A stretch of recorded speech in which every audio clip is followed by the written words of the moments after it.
한글도 남보다 빨리 깨치고 참 똑똑했는데 갈수록 실력이 뒤처지는 것 같아 걱정이에요. 혹시 초등학교 교과서 본 적 있어요? 어려운 어휘가 너무 많아요. 학교에서는 어휘 개념을 하나하나 설명해 줄 시간이 정말 부족하잖아요. 그럼 어떡하죠? 내 아이의 어휘만큼은 내가 책임져야죠. 어휘 공부의 정석.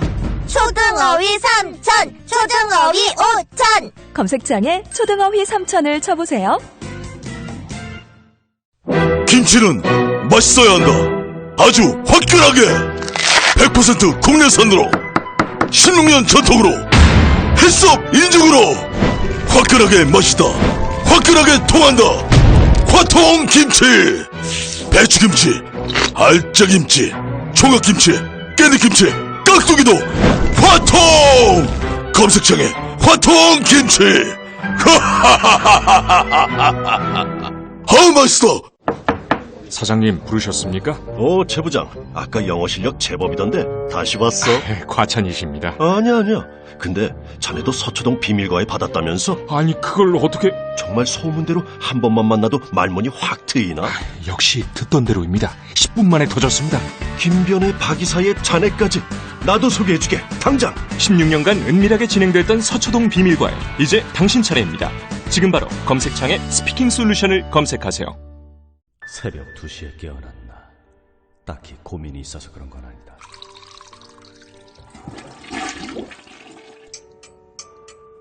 새벽 5시에 일어났나. 딱히 부지런해서 그런 건 아니다.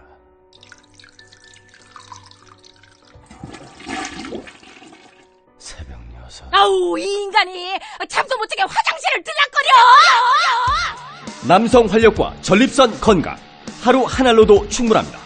소팔메토, 옥타코사놀, 아연, 비타민 A, D, E까지 하루 영양 기준치 100%를 꽉 채운 메가셀 남자의 활력.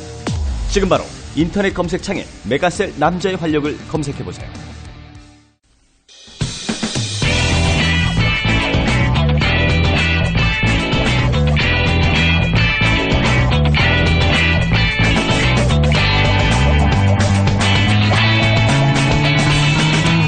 김어준의 뉴스공장.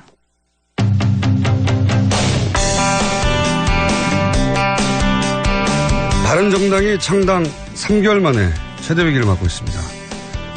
의원 14명이 홍준표 후보 지지 혹은 탈당을 이야기하고 있는데요. 탈당파와 전류파 입장 차례로 들어보겠습니다. 바른정당 홍문표 의원 전화 연결됐습니다. 안녕하세요, 의원님. 예, 안녕하십니까. 네, 어제 밤에 네네. 홍준표 후보 만나서 어떤 이야기를 나누셨습니까?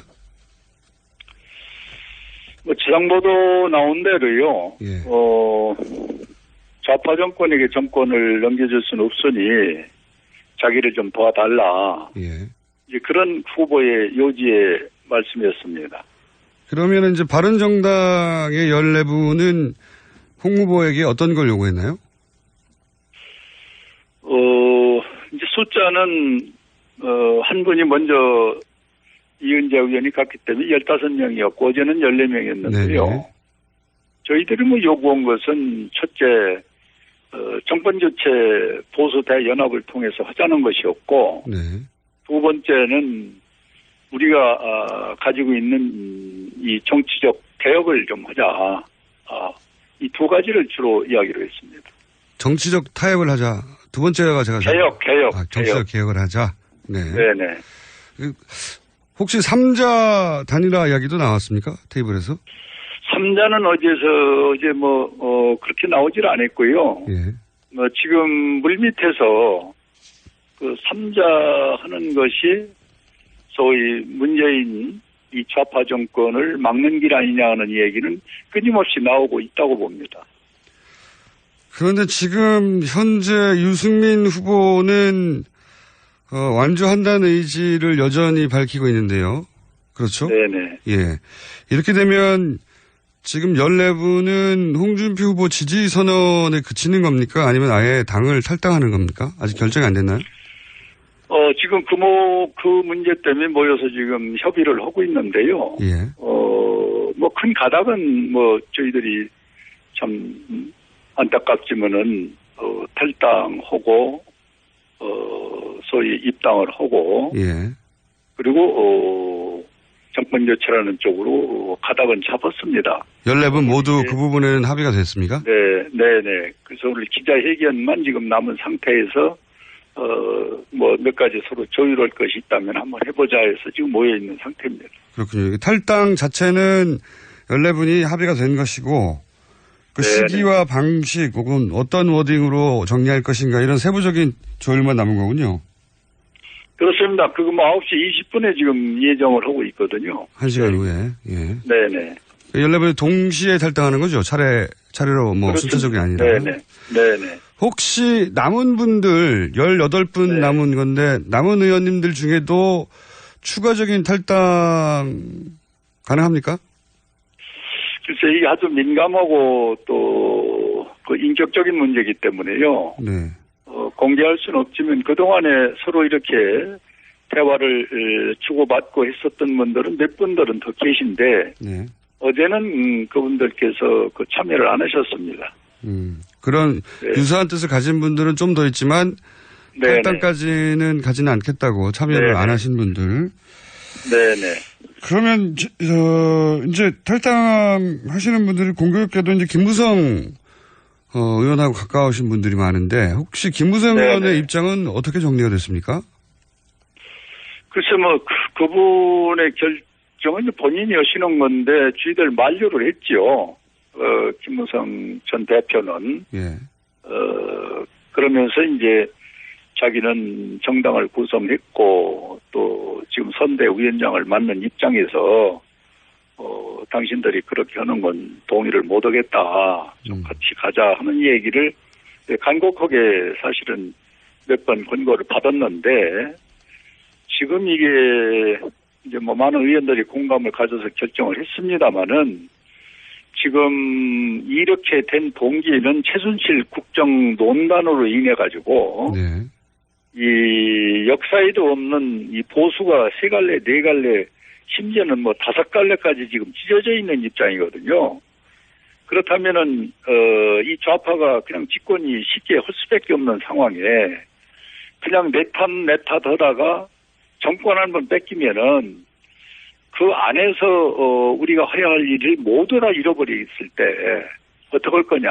여기에 이제 절박감을 느껴서 오늘의 이와 같은 상황이 왔는데 그 김무성 대표를 비롯한 지도부는 저희들을 말려오는 입장이었습니다. 김무성 대표는 말려는 입장이었고 그리고 또 뭐 한간에는 일부는 자유한국당으로 복귀하고 18분 중에는 바른정당과 또 이야기해서 바른정당으로 일부 합류할지도 모른다. 이런 전망도 있는데. 바른정당이 어디입니까? 바른정당이 아닙니다. 죄송합니다. 국민의당. 바른정당에서 국민의당으로 합류할지도 모른다는 전망도 있는데 혹시 그런 이야기를 하는 분들이. 그거는 잘 모르겠어요. 초창기에 우리 뭡니까 정치판이 안철수 후보가 35, 6 이렇게 나갈 때는 뭐 솔직히 그런 얘기가 있었죠. 그러나 그분이 지금 수직으로 해서 20%대로 떨어지니까 최근에는 그 얘기 나온 분들이 거의 없습니다. 최근에는 없다고요? 네네. 이 문제는 어떻게 생각하십니까? 당연히 불과 이제 창당이 3개월밖에 안 됐기 때문에 그 창당의 명분 자체도 보수의 가치를 바로 세운다. 박근혜 전 대통령 탄핵을 한 분들이 지금 현재 홍준표 후보는 박근혜 전 대통령 석방 사면을 주장하는 단 말이죠. 그게 완전히 가치가 충돌하지 않습니까? 탄핵하신 분들이 석방을 주장하는 후보를 지지한다는 게? 첫째는 그렇습니다. 같이 새로운 정치, 따뜻한 보수, 정의로운 사회 구현을 위해서 함께 합심해서 이 바른정당을 만드는 우리 모두 구성원에게는 저희들이 어떤 명분이든 탈당하면서 미안하고 죄송하지요. 그러나 언젠가는 큰 바다에서 다시 만날 수 있는 분들이다 이렇게 전 생각을 갖고요.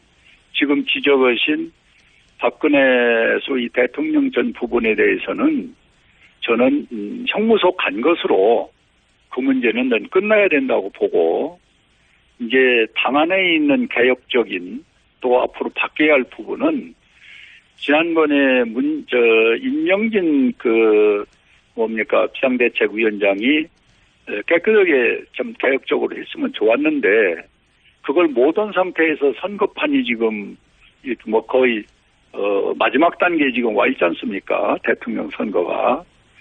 지금 개혁을 저희들이 생각하고 있는 것들 같은 거를 꺼낼 정황이 전 아니라고 솔직히 봅니다. 그래서 지금은 좀 더 큰 차원에서 이 한 번 좌파에게 뺏기면은 이거 한번 되찾아오기는 참 힘들거든요. 그래서 정당의 목적은 정권 잡는 것이고 정권 잡기 위해서는 이 작은 것들이 소중한 것들을 지금 논의할 시간이 없다. 그래서 내 탓을 하지 말고 당시 좀 접어놓고 이 좌파에게 정권을 넘겨주는 걸 막는 이 대동단결로 가는 것이 좋겠다.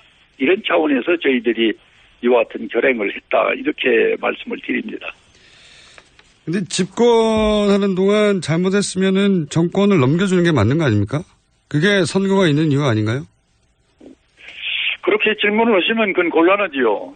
잘못했다고 해서 영원히 정권을 상대에게 넘겨준다면 정당이 있을 필요가 없지 않습니까? 영원히는 아니라 잘못한 것을 반성하고 새로운 것을 하겠다면 그 의지도 좀 참작을 해주셔야지. 잘못했으니까 넘겨줘라. 그렇게 어떻게 이야기를 할 수가 있습니까? 잘못했으면 넘겨주는 게 맞죠. 그건 논리가 다릅니다. 그러면 정권 교체를 언제 하는 겁니까? 그러면 정권 교체는 이번에 대동단결하면은 다시 할 수가 있죠. 제 말은 우리가 재창출할 수가 있죠. 지금 말씀은 항상 보수가 집권해야 된다는 전제로 말씀하시는 거와 마찬가지입니다. 아니죠. 보수가 그렇게 말씀을 하시면은 그건 사회로서 저는 좀 오해가 있다고 봅니다. 알겠습니다. 어떤 정당이든 잘잘못은 있는데 그것을 빨리 고쳐서 새롭게 하겠다는 의지의 평가지요. 그 평가를 선거 기간에 하는 거기 때문에. 그렇습니다. 그래서 이번에 평가를 저희들이 받겠다는 거 아닙니까? 알겠습니다. 제가 입장은 충분히 이해했고요. 그러면 9시 20분에 14분이 함께 탈당하는 것으로 입장 정리가 됐다. 이렇게 이해하면 됩니까? 지금 그걸 수기하고 있습니다, 지금. 알겠습니다. 결과가 나오면 다시 모실 기회가 있으면 연결하겠습니다. 감사합니다. 네네. 고맙습니다. 네. 지금까지 홍문표 의원이었습니다. 이번에는 이제 잔류파 연결해 보겠습니다.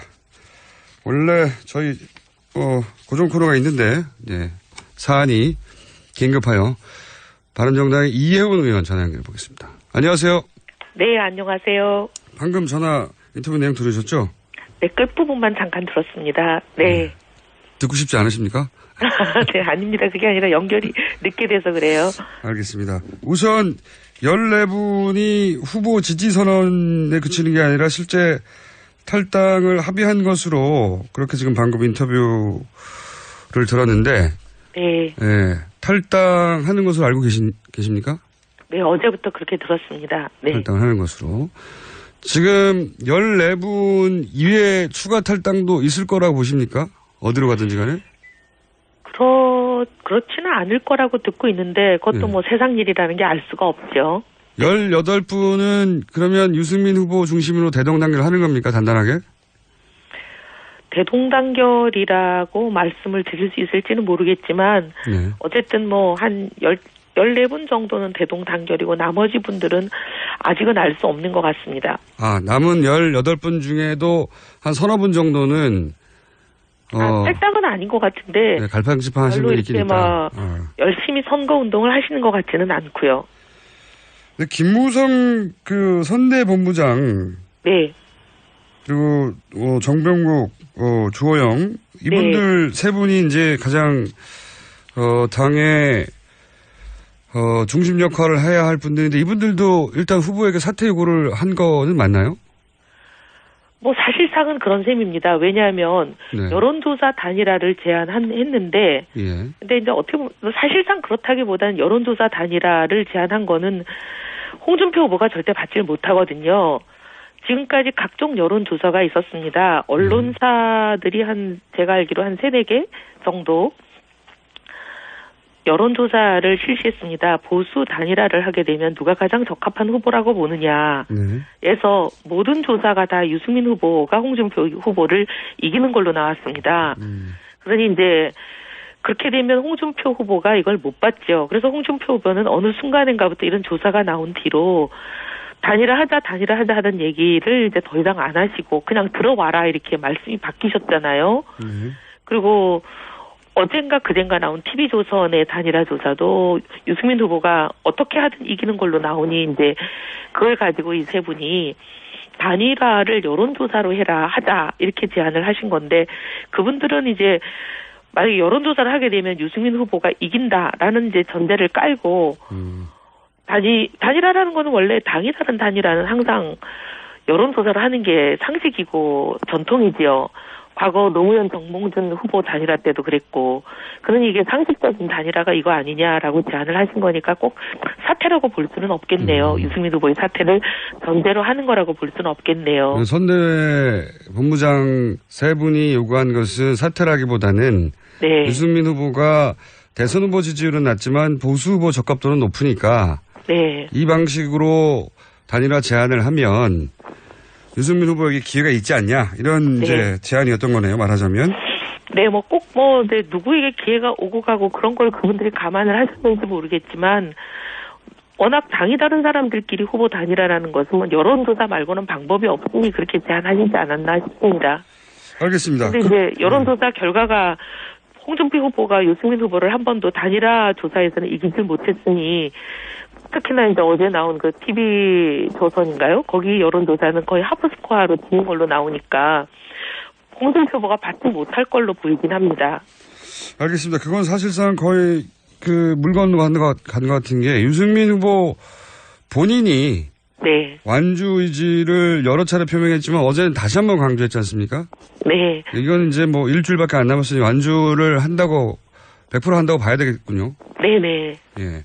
자, 그러면 이렇게 창당한 지 확인해 보니까 100일도 안 됐던데. 아, 네. 100일도 안 된 상태에서 거의 절반의 의원들이 빠져나가는 상황에 대해서는 어떤 심정이십니까? 참 많이 놀랬습니다. 저희들은 탈당을 하고 창당을 할 때 같은 생각을 한 사람들인 줄 알았는데 어제 보니까 전혀 아니다 이런 생각이 들었어요. 저희들 이제 당에 남으려고 하는 사람들은 진짜 보수의 길을 가고 싶어서 탈당하고 창당했습니다. 보수 대통령이 탄핵을 당했잖아요. 왜 당했냐면 국민이 준 권력을 국민 위에 쓰지 않고 자신뿐만 아니라 자신과 가까운 몇 사람의 주머니 채우는 데 썼죠. 잘못이 드러났는데도 인정은커녕 사과도 않고 잘못한 게 없다고 우기고 사실 보수라는 사실이 부끄럽게 만들었습니다. 그래서 한때 국민 중에 절반이나 되는 분들이 내가 보수다 이렇게 여론조사에 답을 했는데 탄핵이 되고 나서는 보수라고 답하는 사람이 10%? 보수 후보를 지지하는 퍼센트가 한 10% 정도로 쪼그라들었습니다. 그 이유는 이제 보수라는 단어가 부끄러움의 대명사가 되었기 때문입니다. 그래서 저희는 진짜 보수는 그런 게 아니다. 끼리끼리 해먹고 잘못이 드러나도 인정도 않고 사과도 않고 책임도 안 지는 그런 뻔뻔한 게 보수가 아니라 진짜 보수는 깨끗하고 국민을 위해 헌신하고 책임지고 당당한 게 진짜 보수다. 이런 길을 가겠다. 힘들고 어려워도 우리는 꿋꿋이 가겠다. 이러려고 나왔는데 지지율이 좀 안 나온다고 그 잘못된 길로 다시 돌아가겠다 하시는 분들이 있다는 걸 보고 좀 납득이 안 됩니다. 이제 현실적인 문제도 있지 않습니까? 그러니까 그 말씀을 충분히 이해했는데 네. 내년이 곧 지방선거인데 국회의원들이 이제 조직을 유지하려면 구의원, 시의원들 그 하부 조직도 탄탄해야 되는데 지금 바른정당의 지지율 낮고 후보의 지지율 낮다 보니까 그런 그 풀뿌리 조직이 흔들리고 자유한국당으로 넘어가고 하는 상황이 있다 보니까 의원들도 흔들릴 수밖에 없고 이런 상황, 현실적인 상황도 있긴 있지 않습니까? 네, 근데요, 그 지지율이요, 참, 금방금방 변하거든요. 작년 이맘때 박근혜 대통령이 이렇게 탄핵될 거라고 예상하신 분이 있나요? 그리고 작년 이맘때 문재인 후보가 이렇게 압도적인 지지율을 얻을 거라고 예상한 분이 있나요?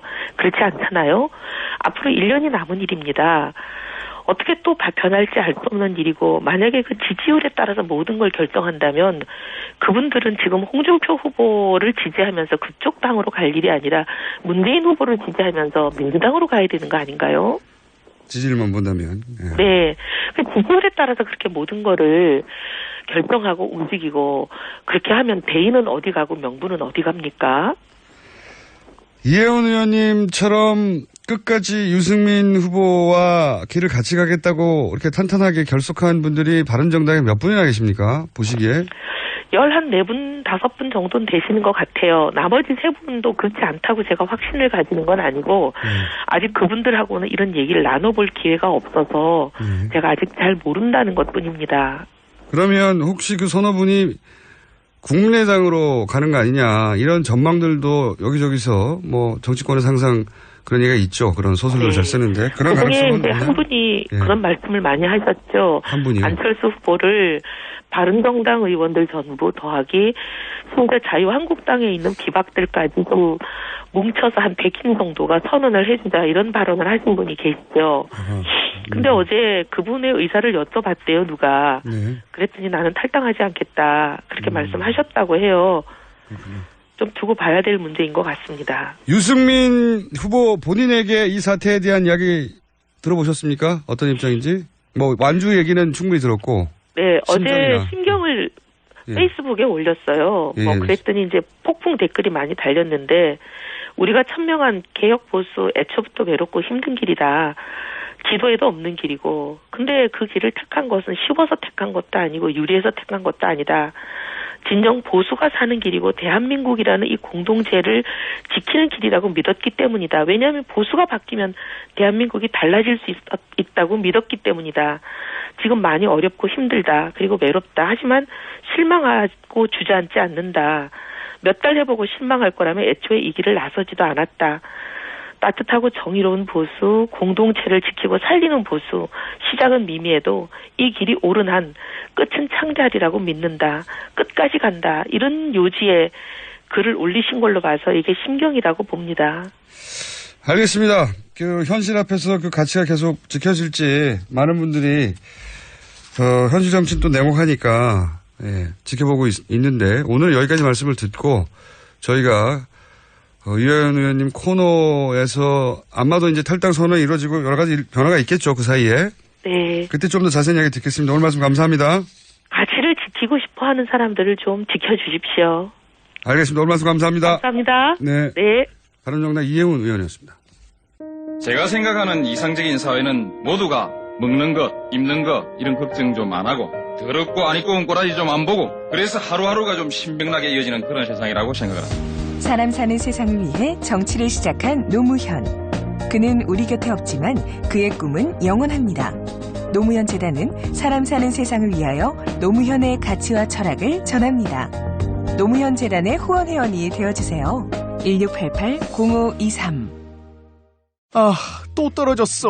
너 또 입사 시험 봤어? 아니, 차량용 핸드폰 거치대 말이야. 여러 개 사봤는데 실패의 연속이야. 떨어지고 시야 가리고 운전석에서도 멀고 뭐 좋은 거 없을까? 싼 것만 찾으니까 그렇지. 제대로 된 거 하나 사서 편리하게 쓰는 게 더 낫지. 그런 게 있어? 그럼 있지. 1, 2, 3 할 때 2. 힘 세다 할 때 힘. 2 힘. 2 힘? 2배로 힘이 세다는 건가? 네이버 검색창에 2 힘을 검색해보세요.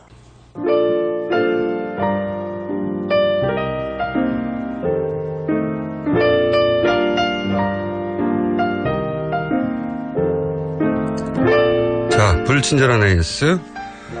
노회찬 의원님이 왔다 가면 이제 문자가 쏟아집니다. 그 중에서, 냉부 비유에 빵 터지신 분이 많네요. 이분이, 한 분이 이런 항의를 하셨네요. 냉동실에 얼음이라도 있겠지. 그러네요. 예. 그리고 제가 제끼다고 했는데, 제치다가 맞는 표현입니다. 공장장 사랑해서 알려드리는 거예요. 노홍철 씨를 버리고 왔어요. 잘하셨고요. 이 얘기 하니까 저희가 정기조사에서 라디오 방송 전체 중에 2위를 했습니다. 전체 중에. 시사 프로그램이 전체 프로그램에서 2위를 한 건 저희가 사상 최초. 예. 1위는 컬투쇼 부동의 1위인데 저는 이 조사가 잘못됐다고 봅니다. 저희가 이제 팟캐스트 다운로드가 500만이 된단 말이죠. 네. 이게 아직 저희가 2위라는 게 제가 납득이 안 가고 받아들일 수가 없네요. 어디를 고발해야 될지 모르겠고. 전화를 받으시면 나는 뉴스공장을 듣는다고 왜 말을 못해요? 응? 샤이 김어준이 이건 많다. 자, 이건 샤이 김어준 때문이다. 네, 2위는 다음 조사에는 1위를 하도록 하겠습니다. 여기까지 하겠습니다.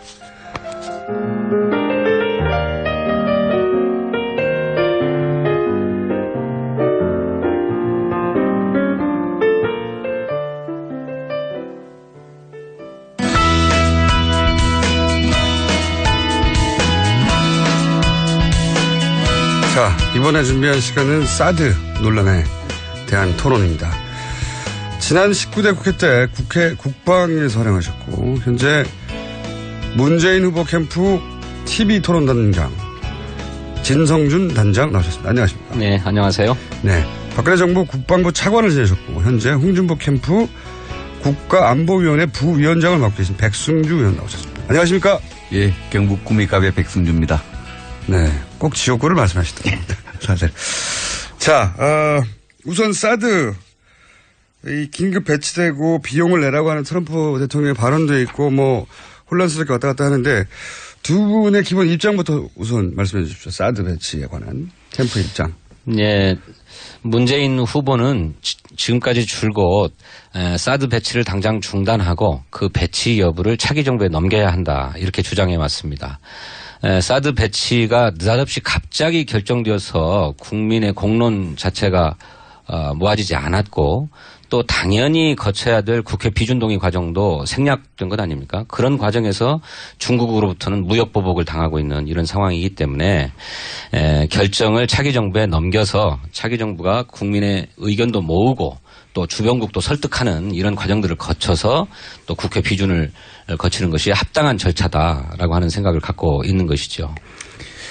예, 자유한국당 홍준표 후보는 이 사드 배치가 국내의 어떤 정치 일정과는 관계없이 안보적 차원에서 계획대로 추진되어야 된다는 이런 입장을 확고하게 갖고 있습니다. 사드 배치 결정이 이루어진 것은 한미가 같이 결정한 가장 직접적인 원인은 북한의 5차 핵실험에 있습니다. 그런 안보적 위기에 대응하는 일들이 현 정부는 해야 할 일이 있고 현 정부는 안 해야 할 일이 있고 다음 정부에 넘겨야 될 일이 있다. 이렇게 하는 것은 맞지 않다. 안보에 대한 대비는 시기를 놓치지 않고 또 국내 정치 일정과 관계없이 해서 국민의 재산과 생명을 담보하는 것이 필요하다 이렇게 보고요.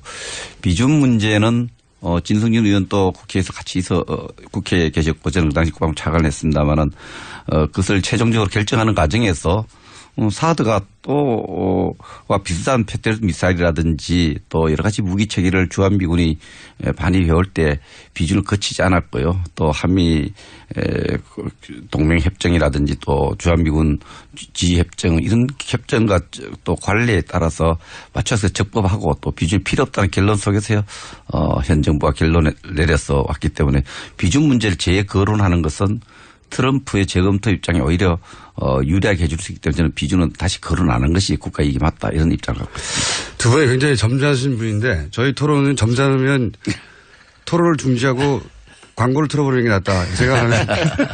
아니 그래서 의원님 제가 잠깐만요. 예. 네, 잠깐만요, 단장님. 그래서 저희 룰이 기본적으로 처음에는 입장을 얘기하고 그런 다음에는 사실상의 무규칙에 가깝습니다.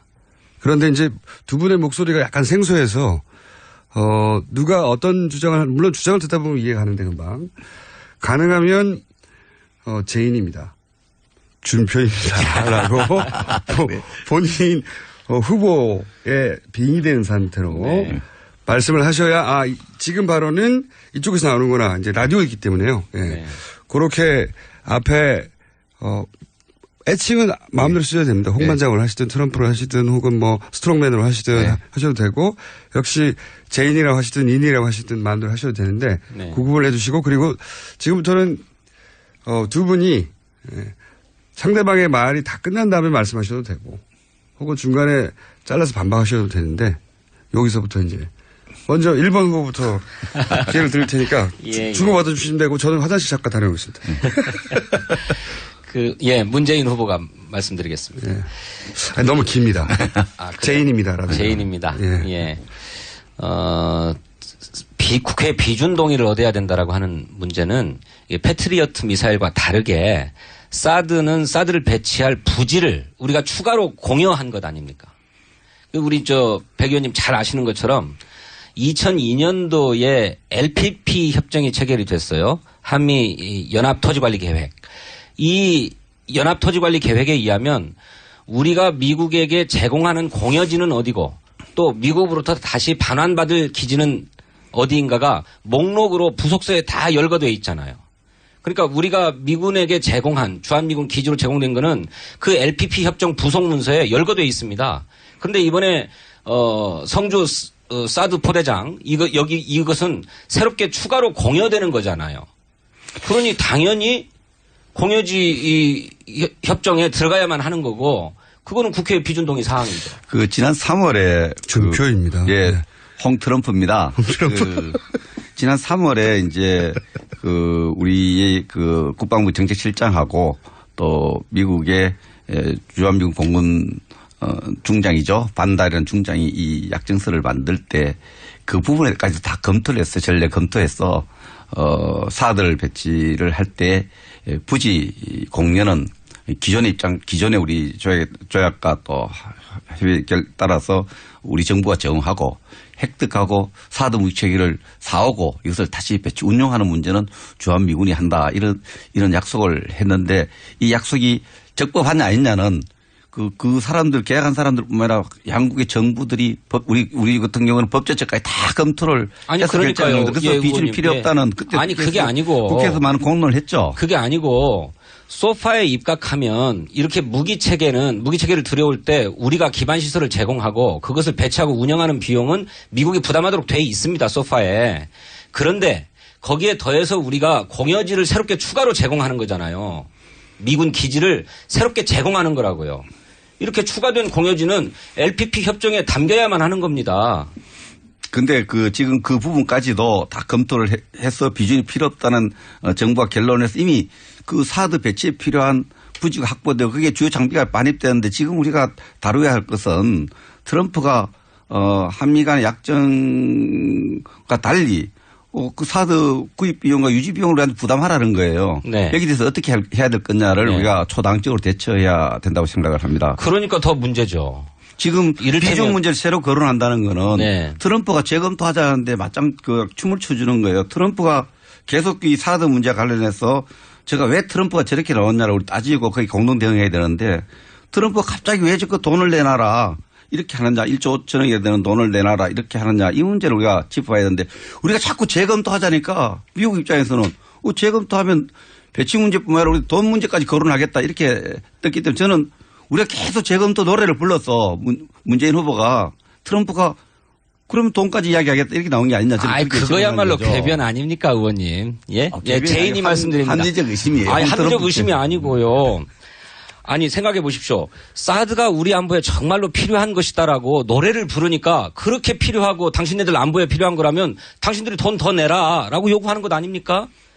아니 당연히 우리가 이거를 재검토해서 필요 여부를 판단하고 결정하는 거를 차기 정부에 넘기자라고 얘기했던 것이지 거기에 그러면 돈을 누가 더 부담하자는 얘기까지 어디 있습니까?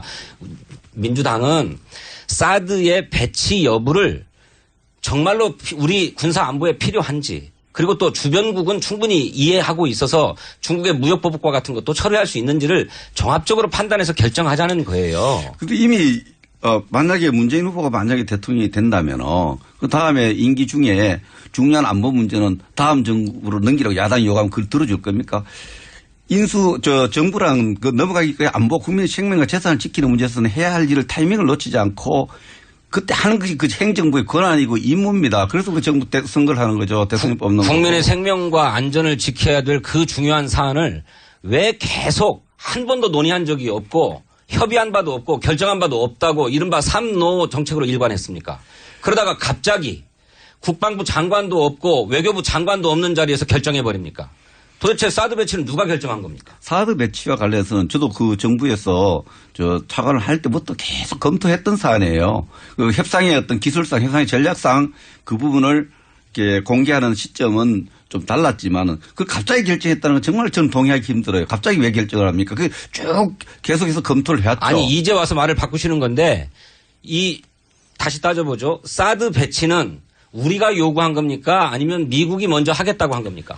미국이 제가 기억하기로 2014년으로 계약하는데 이 사드라는 무기가 100억 달러를 투자해서 개발한 아주 고급 무기체계입니다. 아시잖아요. 1조 되는 것 돼서 미국이 해외 할 때 먼저 이 경쟁적으로 해외에 있는 미군 기지 사령관들이 갖고 싶어 했던 그런 무기체계인 건 아시잖아요. 그런데 미국이 먼저 우선 절차적으로 미국이 먼저 제안을 했죠. 미국이 제안을 했는데 우리 정부가 제안에 대해서 충분히 검토를 전 했다고 봅니다. 그런데 왜 미국에서 요청도 없었다고 부인했습니까?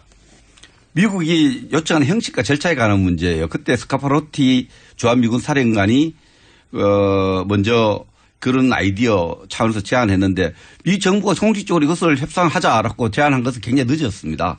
그 내부적으로 자기들이 검토한 시간하고 공식적으로 제안한 시간이 늦어서 그런 문제가 시차가 있는 거죠. 그러니까요. 의원님 말씀하시는 것처럼 이거는 주한미군 기지 방어를 위해서 미국 본국 정부에 배치해달라고 요청을 한 거고 미국 국방부가 오랫동안 검토하다가 마침내 그래 배치하자라고 결정한 것 아닙니까? 즉 다시 말해서 미국의 필요에 의해서 배치가 요구되고 결정된 거잖아요. 그거는 지금 잘못 알고 있어요. 미국의 스카파로티가 제안을 할 때 군사적 판단을 할 때 해외에 있는 미군 기지와 또 미군 요원들의 안전과 보호만을 위한 것은 아니고 항상 그 뒤에 붙어요. 해외 미군 기지뿐만 아니라 동맹국의 안전을 보호하는 데도 같이 필요하다는 개념이지 주한 미군만을 보호하기 위한 무기체계가 아닙니다. 그거 좀 아시잖아요. 아니 그러니까 한미연합사령관이 그렇게 얘기할 수 있는데 우리 정부도 똑같은 입장이었냐고요. 그래서 우리 정부도 사드 배치가 필요하다. 그리고 그래서 반드시 배치해달라고 요구했냔 말씀이에요. 그렇게 얘기하고 있기 때문에 한국의 안보에도 도움이 된다고 생각한다면 당신은 또 그에 따른 배치 운영 비용을 부담해라라고 트럼프가 나오는 것 아닙니까?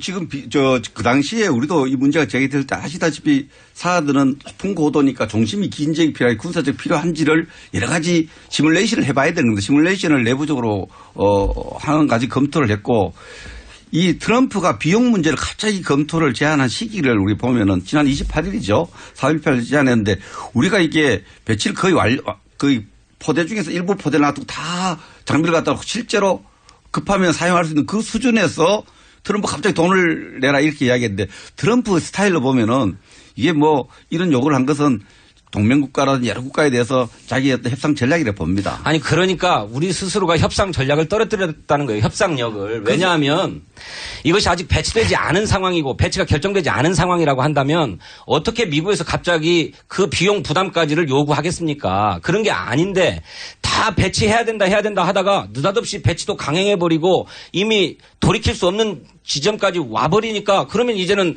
돈도 부담해라라고 요구하는 거잖아요. 그러니 우리 스스로가 협상력을 떨어뜨린 거죠. 배치가 강행이라는 표현도 저는 동의하기 힘들어요. 왜 강행입니까? 강행이 아니면 뭡니까? 배치는 양국의 합의에 따라 군사적 준비 상태가 되면은 해가는데 성주 골프장 안 가보셨죠? 그 골프장 가보면 골프장에 골프텔이 있어요. 그 사드를 배치하는데 필요한 시설이 병력 한 150명 들어갈 숙소가 있어야 되고 그 평탄지에 잘 기반이 딱 깨진 공사만 돼 있으면 돼요. 그런데 골프장 시설들이 사드 배치에 필요한 여러 기반 시설 큰 변화가 없어도 되는 그런 준비가 잘 돼 있기 때문에 그 일정대로 준비돼서 왔는 거지. 그걸 갑자기 했다는 표현, 뭐 이런 강행했다는 표현은 강행을 어떻게 강행을 합니까? 거기다 아니 의원님 민주당의 당과 기대는 조금 어긋나게 했지만은 계획대로 한 거예요. 배치하려면 환경 영향 평가 등도 제대로 해야 되는 거잖아요. 뭐 국회 비준 동의는 차치하고라도 그런데 그런 것들을 다 생략하려고 하고 또 그것이 다 완료되지 않은 상황에서 새벽에 기습적으로 배치한 거잖아요. 그 떳떳하면 그렇게 할 일이 있습니까? 새벽에 이제 그 주요 물자들 그게 몇 개 중요 물자를 배치한 것은 그 주민들이 반대하고 있으니까 그 주민들과 충돌을 최소화시키고 주민들의 충돌을 최소화시킨 차원에서 그렇게 했다고 제가 이해가 되고요. 새벽에 한 것은 또 교통량 이동 같은 고려했을 때는 주민 편의를 위해서 저는 새벽에 누가 일하기 좋아합니까? 주민 편의를 위해서 이렇게 했다 이렇게 볼 수 있는 거죠. 아니 그러니까요. 그렇지 않아도 성주의 주민들이 완강하게 반대하고 있는데 그 주민들도 설득해야 되고 또 법적으로 당연히 거쳐야 될 절차들도 거쳐가면서 해도 되는 것을 급작스럽게 하잖아요. 그것은 이 사드 배치를 정말 돌이킬 수 없는 지점까지 빨리 서둘러야 되겠다라고 하는 의도를 갖고 그렇게 한 거죠. 그렇게 해놓으니까 트럼프가 배치 비용 부담을 요구해도 협상력이 떨어져 버린 겁니다. 그 직구조 환경영향평가 정치적 의도 부분을 하는데 한미 군 당국이 정치적으로 편하게 하려면은 뭐 다음 중간 편하겠죠. 그러나 여러 가지를 고려했을 때 북한에 갖고 있는 위기 상황을 봤을 때 또 여러 가지 한미 간이 준비한 상황을 봤을 때 준비가 돼서 옮겼다 이렇게 봐야 될 여지. 환경평가 부분은요. 그 시설을 많이 변화시킬 때 그 시설 변화에 따라서 그 환경이 어떻게 바뀌는가를 조사해야 되는데 지금 단계까지 왔을 때 어떤 지금 그 무기를 반입하고 지금 상황에서는 환경평가에서 이제 설치하고 나는데 환경변화가 어떻게 진행인지 평가할 수 있는 거죠. 환경영향평가를 원래 사전에 다 하도록 돼 있어요. 그 소파 규정에 그렇게 돼 있지 않습니까? 자, 두 분 여기까지 제가 처음 말하는데 제가 방송하면서 15분 동안 아무 말도 안 한 건 처음입니다. 한 가지.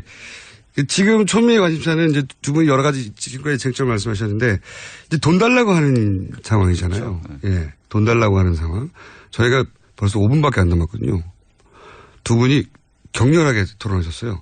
이 돈 달라고 하는 상황에 대해서 어떻게 해결해야 할 건지 혹은 이 상황을 누구의 책임인지 뭐 이런 돈 달라는 문제 10억 달러 트럼프 내라는 거 이 부분에 관한 집중 토론을 좀 해 주십시오. 마지막으로. 그러니까 우리 정부는 기왕에 한미 간에 약정이 되어 있고 그 약정은 사드의 뭐 부지와 기반 시설은 우리 정부가 제공하지만 그 배치와 운영에 들어가는 비용은 미국이 부담한다. 왜? 주한 미군이 운영할 무기니까 라고 하는 것이 기존의 약정이고 합의라는 겁니다. 저는 이것이 지켜져야만 한다고 생각하는데 그 약정서조차도 공개하지 않고 군사기밀로 묶어놓고 있어요. 이것을 군사기밀로 묶어놓고 있으면 도대체 무엇이 합의이고 무엇이 진실인지를 모르는 것이고 모르게 되면 모를수록 우리 협상력은 떨어지는 거죠. 첫째 그런 문제가 있고요. 두 번째로는 사드가 우리에게 정말로 필요한 무기라고 계속 강변을 해놓았기 때문에 이것을 돌이킬 수가 없는 상황이 되어서 오히려 한국에 그렇게 안보에 필요한 무기니까 당신들도 배치 비용을 부담해라 라고 하는 요구에 항변할 근거가 없어져 버렸다고 저는 생각해요. 지금 돈 달라하는 문제가 제일 중요하지 않습니까? 돈 달라. 모든 국민이 진성준 의원도 그렇고 저도 그렇고 모든 국민이 돈 주지 말아야 되고 주는 거 부당하다 생각했다. 돈을 안 주는 쪽에 초당적 입장을 정해야 되는 거죠. 그래서 돈을 안 주는데 대해서 저는 어저께인가 우리 미국의 백악관에 안보보좌관하고 우리 안보실장하고 통화를 했어요. 그 안보보좌관이 두 가지 이야기를 했어요. 새로운 협상이 제기될 때까지는 기존 협정이 유효하다. 이런 아주 이원적인 입장을 했는데 메시지를 보면은 그래서 일단 재협상이 시작되지 않도록 하는 게 중요하다. 그럼 돈 달라도 기회도 없는 거예요. 그렇다면은 재협상하겠다, 재검토하겠다, 비준하겠다 이런 논리를 걷어쳐야 됩니다. 그러고 이제 앞에 정부가 정당한 절차에서 한 것을 인정하고 여기에 따라서 돈 주는 문제는 거기서 종결시켜가지고 재협상이 시작될 때까지 기존 협정 유효하다 그냥 재협상을 안 하면 되는 거예요. 그래서 우리가 자꾸 비준 이야기하고 재검토 이야기하고 현 정부 다음 주 연속성이 있는 겁니다. 현 정부 입장을 존중하고 앞에 오바마 정부의 결정을 존중한다. 그 정부 약속을 이행하려고 돈을 안 주는 것이 중요하고 해결 방법은요.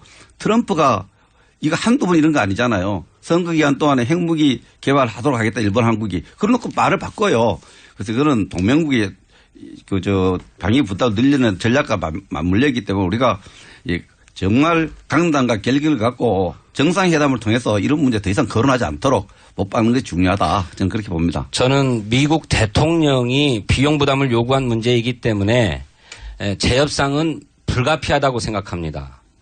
그런데 재협상의 결과로 우리가 추가로 비용을 부담해야 하는 상황이라면 우리는 아예 배치하지 않겠다, 배치를 반대한다라고 하는 생각도 가져야 된다고 생각하고, 그런데 기왕에 한미가 정부 간에 어쨌든 배치하기로 합의한 바가 있다고 한다면 이것을 정부의 입장에서 뒤집기 어렵기 때문에 국회 비준동의 절차를 반드시 거쳐야 되겠다라고 하는 것은 중요한 협상의 레버리지를 확보하는 거라고 생각해요.